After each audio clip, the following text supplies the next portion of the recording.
Hello everyone, Namaste. Today we have a dignified and most respectable personality on our hot seat, and he is Alok Kumar sir. He is a senior advocate of Supreme Court of India and also the International Working President of Vishwa Hindu Parishad. Namaste sir, welcome to our show. Sir, there are so many cases regarding women all over the world. There's no doubt about it. But especially in Kerala, it is rising actually day by day in a regular basis, and it is on various portfolios actually. Domestic violence, molestations, rape, everything is there. It's actually increasing in so many, increasing in numbers. So what do you have to say to our government, Kerala government, regarding this as a responsible citizen from a responsible organization? The situation in Kerala is particularly alarming. The National Family Health Survey 2022 reveals that some 10% of the married women in Kerala are subjected to physical and sexual violence. Recently, the whole state was shaken by the suicide of Vismaya, the murder of Mofia, and the murder by snake bite of Uttara. The family system is under a stress. The joint family system has broken up. And the capsule families. Even if a son after his marriage does not migrate to another city or country, yet he prefers to take a separate house for him and his wife. So the molecular families, the stress to perform, the need to earn money, the depression, and the other things. And a lot of it is taken out by the male members of the family on the females. Considering it as a law and order problem, the government has a role. Considering it as a problem of values, of the stress in family system which is leading people to live in relationships, it is a responsibility of the entire society to revive the values of a Hindu life, to revive the values of a joint and combined living, for adjustments, companionship, compatibility, etc. The Vishwa Hindu Parishad is doing its own bit in this regard, under the name of Kutumba Prabodhan, where we try to inculcate the family values in the family members. We are also trying to empower women by forming self-help groups, giving them training and other instructions, and ensuring that thousands and thousands of them become the earning member of the family. So it would have to be a collective effort by the government and by the society. Sir, according to you, how will you define Hindutva? It's a difficult question because Hindutva eludes a precise definition. So I can start with a negative. It is not a panth or religion in the traditional sense of the word. That is, it does not have a book or one prophet. It is rather a commonwealth of different beliefs. The basic tenets being the freedom of thought and conscience, including to believe in whatever one considers right. Believing that there is a God, and respect to the views of others, and respect to the nature and all of its creations, including the animal kingdom, the bird kingdom, the plants, the trees, the mountains, rivers, and everything. And considering that man is not the master of the universe, is a part of it. So nowadays, and also from I think it has been long time, and also nowadays also, currently also, it has been misinterpreted. This word, this Hindutva, or someone who is believing in this particular religion has been misinterpreted as some, on one extreme it is terrorism, right? So how will you actually react to that? Someone calling them as terrorist, non-secular. I do not need to the abuses that are hurled upon us, because most of them are deliberate falsehoods and only a few of them by mistaken assumptions. Hindutva is universal. It teaches love and inclusivity. So there is no question of the theory of Hindutva spreading any hatred or intolerance. This hatred and intolerance has been woven into the system of Abrahamic religions and has been always foreign in the Indian traditions and system of thought. So nowadays we are into so many anti-drug campaigns like that. But these drug campaigns are only, I think, only for the daylight. During night, the sales have been increasing day by day. If we took an example of this Kochi itself, there's so many cases of drug abuse and drug selling, everything is there. So, what do you say to the work of the Vishwa Hindu Parishad persons in Kerala as a reaction to this? We do not have a program specific to drug abuse. But when we talk of virtues described in the Bhagavad Gita as Devisam, it inculcates all those values which keep the people away from drugs or other intoxications. And we have so many success stories to our credit. So as a senior advocate in Supreme Court of India, what do you say to the women out there? We actually don't know how many laws are there to protect us, how to react when a situation comes. At least most of the women don't know that about it. So as a senior advocate, what is your advice for them? I would advise the Adhivakta Parishad, the bar associations, the law ministries of the country to organize proper training camps in the JJ clusters, in the rehabilitation colonies, amongst the colonies of the economically weaker section people. Sensitizing the women there about the laws in their favor and to ensure that they get adequate legal assistance when they need it. Okay, what is your advice to the BHP clusters all over India? Now you are in Kerala, so especially to the Keralites here. The BHP believes that it is not only a matter of law. If a wife is not being given adequate maintenance, the societal pursuance also helps in many cases. The power of mediation, the necessity of it, has also been recognized by the statute. So therefore, every dispute must not start at the police station or in the court of the magistrate or the deputy commissioner. That may be at the final stage. In the beginning, the neighbors and the seniors in the locality, they can intervene, and usually their intervention is meaningful.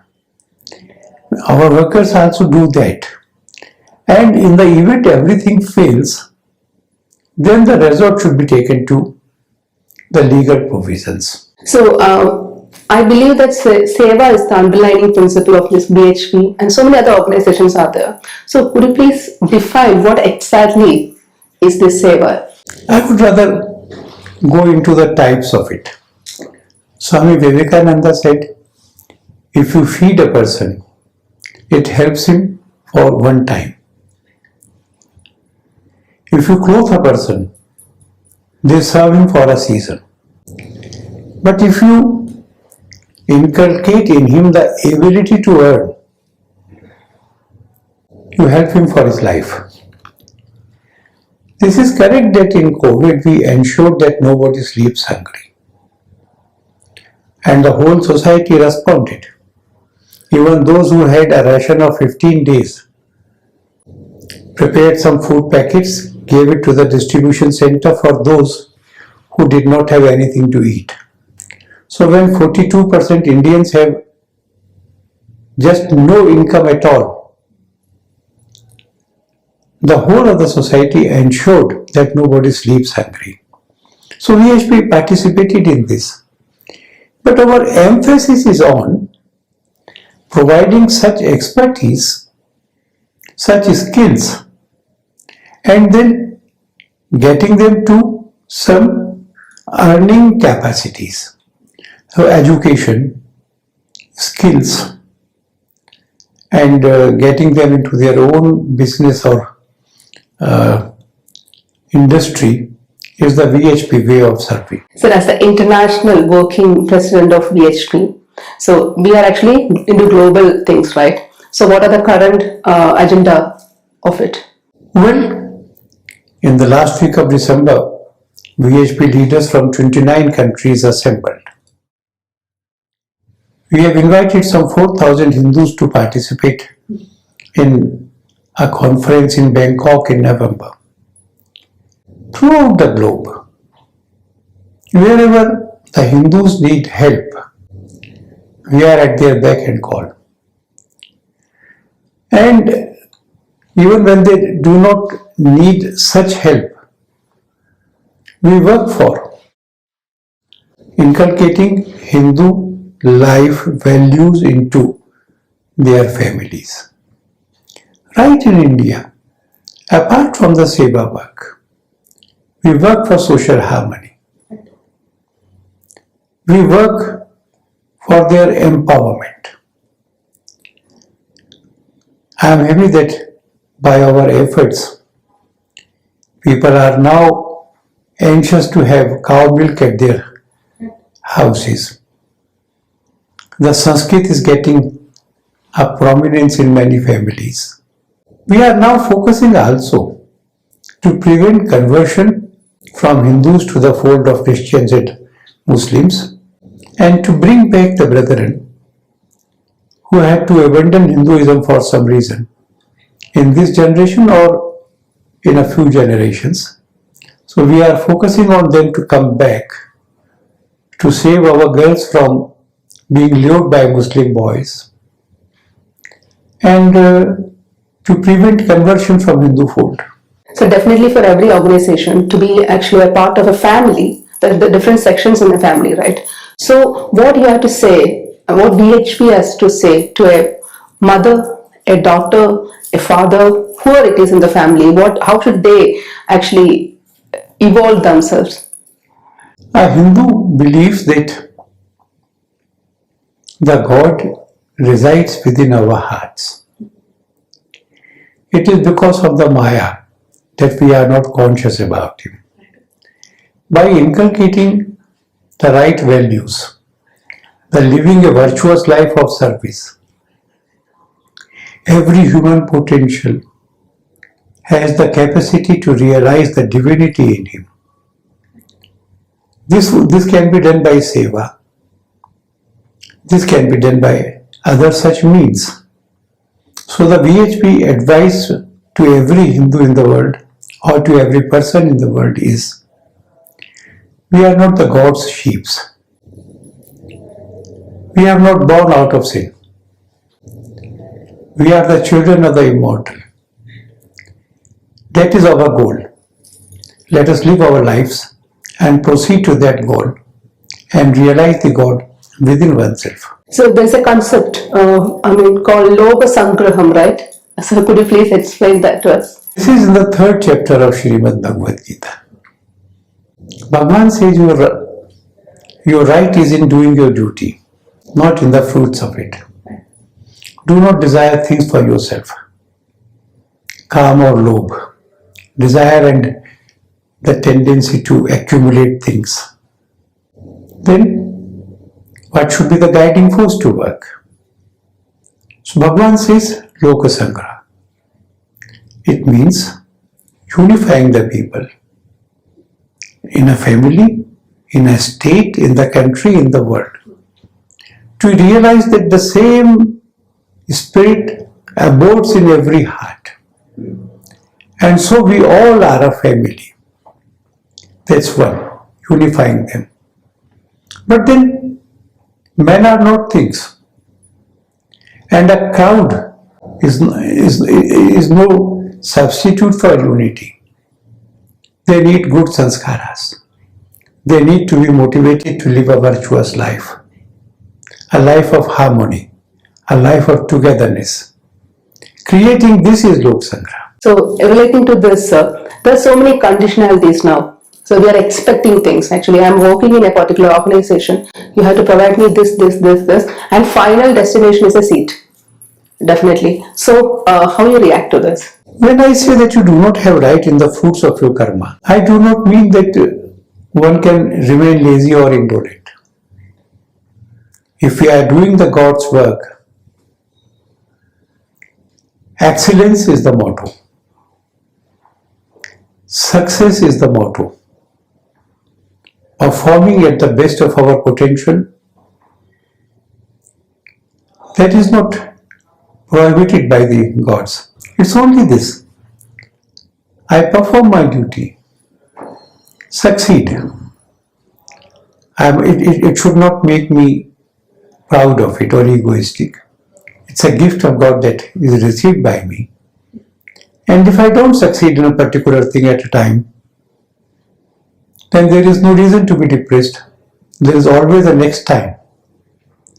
So when I say Nishkam Karma, it does not mean useless activity. It means an activity according to Swadharma, with the excellence in mind and effort and success. So there are so many films nowadays coming out regarding our culture. They're actually projecting our culture. For example, there's a film from Kerala, Malikapuram, regarding Lord Ayyappa. So I think you have heard about it, and you have met the actor also, right? Yeah. That's Unni Mukundan, right? Yeah. Tell us something about it. We will be blessed, sir. I am obliged Yeah. that he took the trouble of flying to Mumbai to meet me. A very nice film. I don't understand Malayalam, but then a very nice film with a byline. And these films are now succeeding at the box office also. And the films that abuse the religion are being rejected by the cinegoers. Films do have a role, and they have a great impact onto the society. So the Vishnu Upanishad advice is everybody to be very careful about the Hindu or any religious sentiment and not hurt it or make fun of it. To make films with a positive attitude so that they earn money and their film does not have a negative effect on the society. So what is your basic motto of life? What is your underlying principle that drives you? I have not thought about it. Okay. I flow with the tide. Whatever is assigned to me, I do. I have no personal aspirations out of it. What makes you at most happy? I would have avoided to answer this question Okay. because I do not wish to indulge in much of the self-praise. Self-praise. Okay. I can say that maybe that in the last 20-30 years, I did not have a sad day in my life. That's great. That's the attitude, sir. Seriously, everyone should follow that. I don't know, but honestly, it is not my effort that produced it. Okay. It is the God's grace. The last several decades, I didn't have a negative day in my life. Last question, sir. Sir, what about our Kerala? How you feel being in Kerala? Kerala is God's own country. It is. But many parts of it are being influenced by the villainous forces. The forces of violence, murders, rapes, and much of it in the name of the religion. And the government responds to it not as per the gravity of the crime, but as per their political convenience. So the Kerala government is not performing its Raj Dharma. It is playing to the gallery even on the issue of murder and other things. I am sure the situation would change. But then I also hope that Hindus will unite, arise, and would be able to defeat all forces of darkness that spread violence or try to impose their religion on others, try to convert people by fear, allurement, or deception. So that was Alok Kumar sir. He gave us so much insights and wisdom within a short period of time. And we are so grateful for him to give us the definitions that we don't know, and also the intentions, the criteria, the agendas, and especially I must say that concept, that particular concept of unconditionality. Anyways, thanking him from the bottom of the heart. Thanks for being here, sir. Thank you.